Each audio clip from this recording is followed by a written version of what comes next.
반갑습니다. 성도 여러분, 오늘도 한가람 아침 묵상에 오신 여러분들을 환영합니다.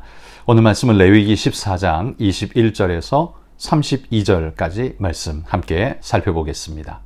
만일 그가 가난하여 그의 힘이 미치지 못하면 그는 흔들어 자기를 속죄할 속건제를 위하여 어린 순양 한 마리와 소제를 위하여 고운 가루 10분의 1 에바에 기름 섞은 것과 기름 한 록을 취하고 그의 힘이 미치는 대로 산비둘기 둘이나 집비둘기 새끼 둘을 가져다가 하나는 속죄제물로 하나는 번제물로 삼아 여덟째 날에 그 결례를 위하여 그것들을 회막문 여호와 앞 제사장에게로 가져갈 것이요 제사장은 속건제의 어린 양과 기름 한 록을 가져다가 여호와 앞에 흔들어 요제를 삼고 속건제의 어린 양을 잡아서 제사장은 그 속건 제물의 피를 가져다가 정결함을 받을 자의 오른쪽 귓뿌리와 오른쪽 엄지손가락과 오른쪽 엄지발가락에 바를 것이요 제사장은 그 기름을 자기 왼쪽 손바닥에 따르고 오른쪽 손가락으로 왼쪽 손에 기름을 조금 찍어 여호와 앞에 7번 뿌릴 것이요 그 손의 기름은 제사장이 정결함을 받을 자의 오른쪽 귓뿌리와 오른쪽 엄지손가락과 오른쪽 엄지발가락 곧 속건 제물의 피를 바른 곳에 바를 것이며 또 그 손에 남은 기름은 제사장이 그 정결함을 받는 자의 머리에 발라 여호와 앞에서 그를 위하여 속죄할 것이며 그는 힘이 미치는 대로 산비둘기 한 마리나 집비둘기 새끼 한 마리를 들이되 곧 그의 힘이 미치는 대로 한 마리는 속죄제로 한 마리는 소제와 함께 번제로 드릴 것이요 제사장은 정결함을 받을 자를 위하여 여호와 앞에 속죄할지니 나병 환자로서 그 정결 예식에 그의 힘이 미치지 못한 자의 규례가 그러하니라. 자, 오늘 말씀은 어제 말씀에 이어지는 말씀입니다. 나병 환자가 그 부정함을 이제 다 씻고 완치되고 난 다음에 하나님 앞에 나올 때 정결 예식으로 하나님 앞에 씻음 받아야 한다라는 사실을 우리가 어제 함께 살펴봤습니다.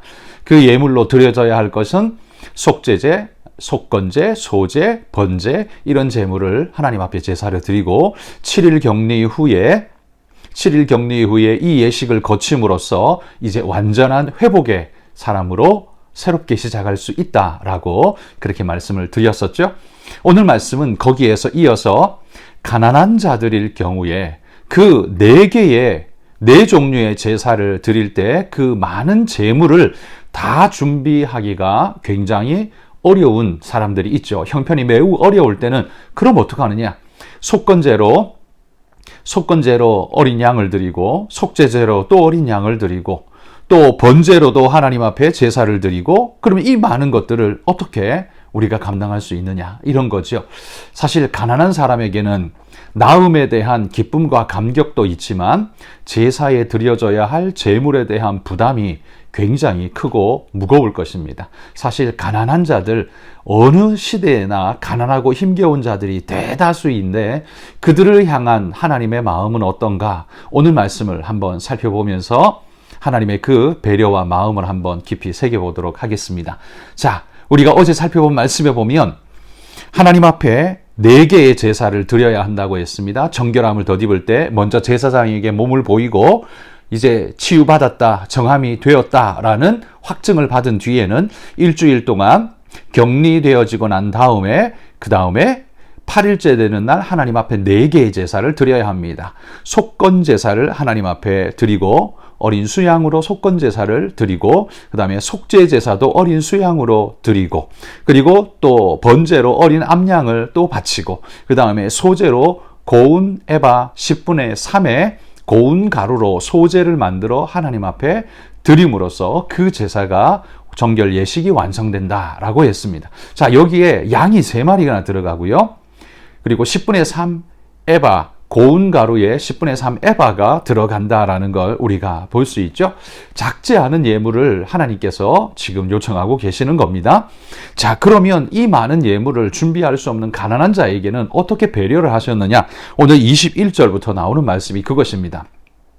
하나님께서 속건제로 드리는 어린 수양에 대해서는 똑같이 그대로 요구하고 계십니다. 속건 제물로는 똑같이 바치라. 그런데 속죄제와 번제의 제물을 하나님이 경감시켜 주시는데 어린 양, 암양 바치기에 감당이 안 되거든 집비둘기나 혹은 산비둘기로 하나님 앞에 드릴 수 있다라고 말합니다. 산비둘기나 집비둘기의 새끼를 바쳐서 하나님 앞에 속죄제로 번제로 드릴 수 있다라는 거죠. 그러니까 양 2마리를 비둘기 2마리로 하나님이 대치를 해 주신 거죠. 그리고 소제로도 10분의 3 에바의 소제를 드렸어야 하는데 가난한 자를 위해서는 10분의 1 에바로 드릴 수 있도록 하나님이 경감시켜 주셨습니다. 이 부담감이 확연히 줄어드는 한 3분의 1 정도로 부담감이 줄 수 있는 하나님이 경감의 효과를 그들에게 주신 것을 볼 수 있죠. 그러니까 이 말은 하나님께서 가난한 자나 누구든지 하나님 앞에 반드시 정결한 예식을 거쳐 하나님 앞에 옳다 인정함을 받고 하나님께 고하는 이 예식을 건너뛰지 마라. 예외 없다라는 말씀을 하나님이 지금 하고 계시는 겁니다. 오늘 어제에 이어서 드려지는 제물의 경감을 보는데 이 말씀을 보면서 우리가 몇 가지 한번 생각해 볼 요소가 있다 이렇게 생각됩니다. 첫 번째 요소는 뭐냐 하면 하나님께서 이 제물을 경감시켜 주셔도 이 속죄의 효과, 정함의 효과는 동일하게 나타난다는 걸 우리가 볼 수 있죠. 이 말은 속죄 제물이 좋아야 우리는 확실히 속죄함을 받고 제물이 낮은 수준이면 속죄도 덜 일어난다. 이게 아니라는 말입니다.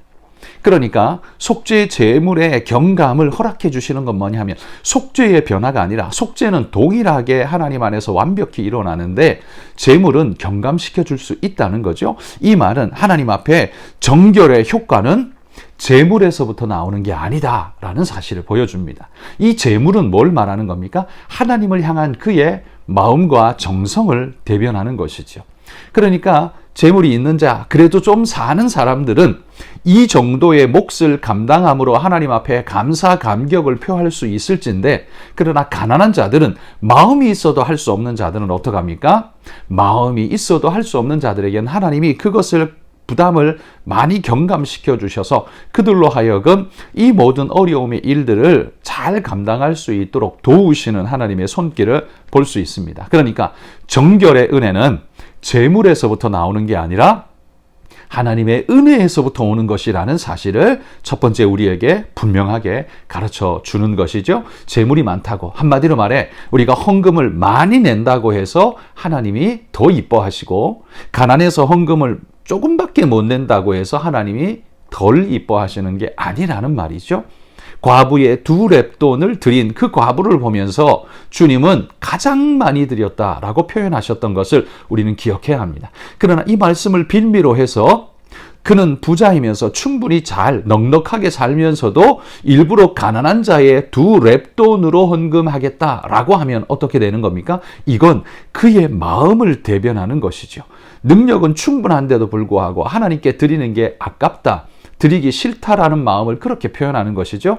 이러한 사람은 말라기에 나왔던 자들과 마찬가지의 인물들입니다.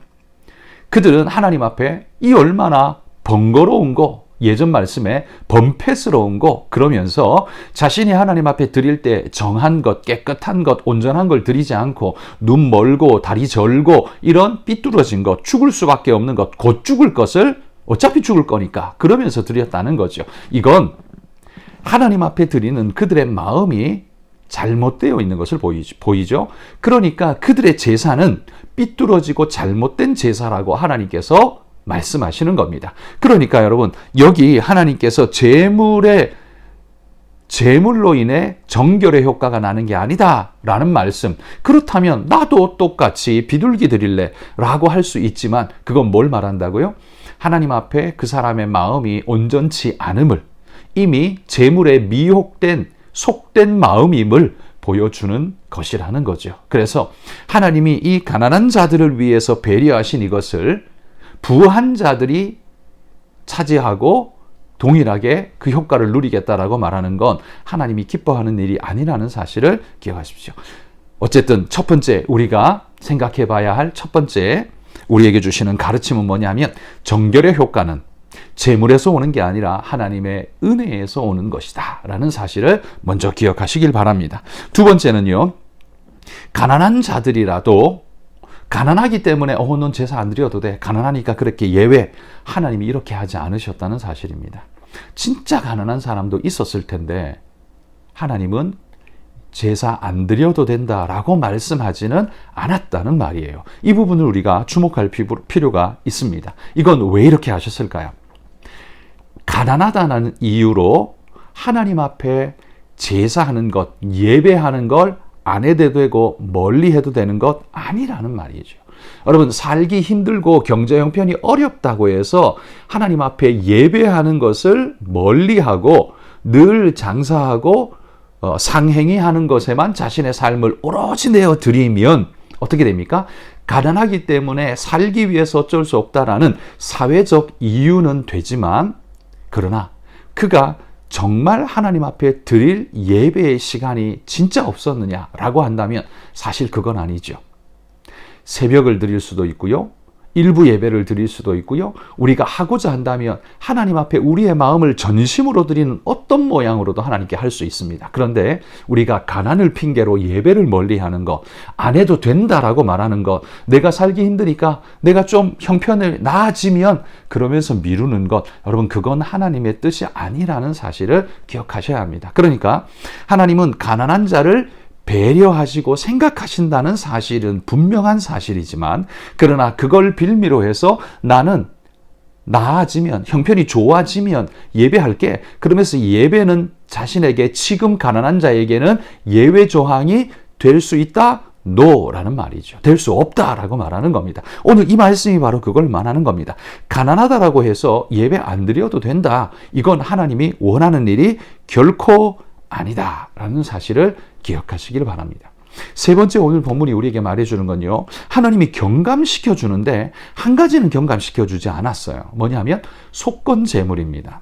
속건제물은 어린 수양을 바치라 라고 말한 그거 동일하게 똑같이 내라, 드려라 라고 말합니다. 속건제물에 대해서는 동일하게 요청한다라는 것, 무슨 의미일까요? 속건제는 뭐라고 말했습니까? 배상제라고 말했습니다.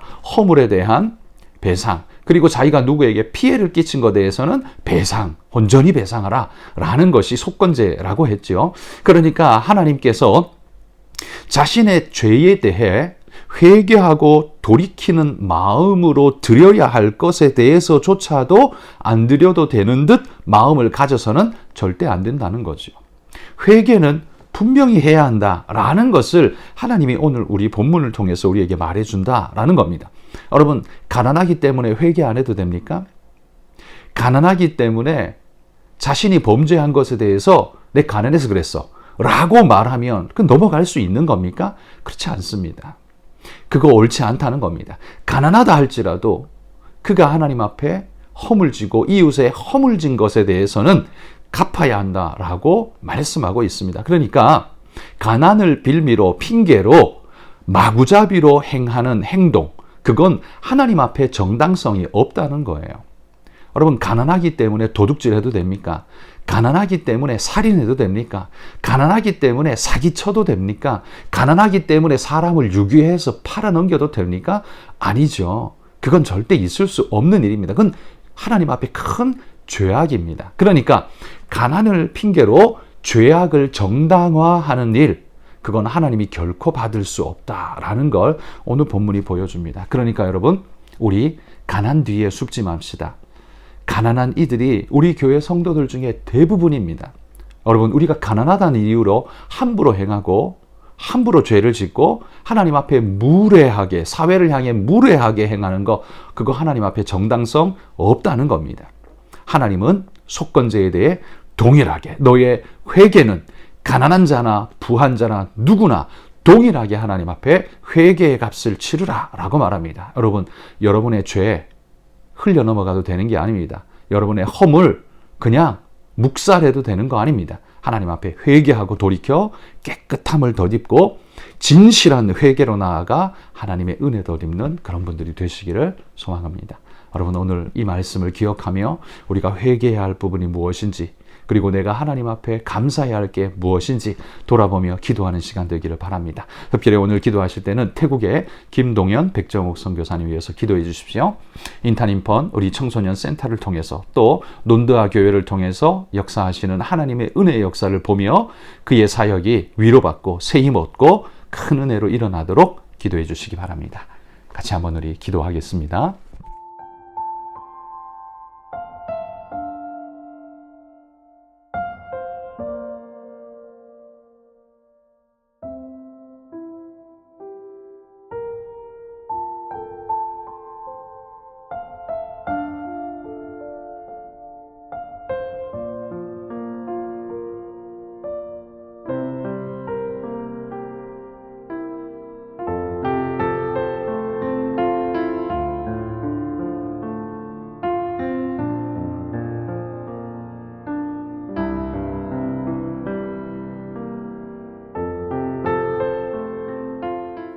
하나님 아버지 감사합니다. 오늘 말씀을 통해 우리가 깨닫는 바 정결함을 주시는 것은 재물에 있는 것이 아니라 하나님의 은혜에 있음을 오늘도 배웁니다. 하나님, 우리가 부하거나 가난하거나 하나님 앞에는 차등이 없다는 사실을 깨닫고 하나님 부한 자의 교만도 없애주시고 가난한 자의 자괴감도 제하여 주셔서 없애주셔서 오직 하나님 앞에 감사로 믿음으로 온전함으로 나아갈 수 있는 우리 성도들이 될 수 있도록 하나님 인도해 주옵소서. 또한 하나님 우리가 가난을 핑계로 무슨 짓을 저질러도 괜찮다는 듯한 이러한 행동은 하나님이 결코 원하시지 않고 옳다 할 수 없다라는 사실을 말씀을 통해 배웁니다. 아버지 하나님, 누구도 예배에서 제외될 수 없으고 또한 누구도 스스로의 죄에 대해서 죄 없이 그냥 아무렇지 않다라는 듯이 보낼 수 없다는 것, 회개가 반드시 전제되어야 한다는 것, 하나님 오늘 말씀을 통해 깨닫습니다. 우리가 하루를 살며 주님 앞에 또 우리 이웃 앞에 하나님 우리가 어떤 허물과 죄로 섰던지 하나님 앞에 또 이웃 앞에 회개하고 돌이켜 뉘우치고 하나님 앞에 온전한 자로 회복하여 일어날 수 있는 우리 모두가 될 수 있도록 인도해 주시고 또 우리의 가난을 넋두리하며 핑계 삼아 하나님 앞에 예배하지 않아도 되는 것처럼 하나님 그렇게 하나님 앞에 나아서는 자, 교만한 자 되지 않게 하나님 인도하여 주옵소서. 가난한 자의 교만이 일어나지 않도록 붙잡으시고 부한 자의 교만이 횡포로 나타나지 않도록 도우시고 우리 모두가 정함으로 하나님 앞에 설 수 있도록 하나님 인도해 주옵소서. 예수님 이름으로 기도합니다. 아멘.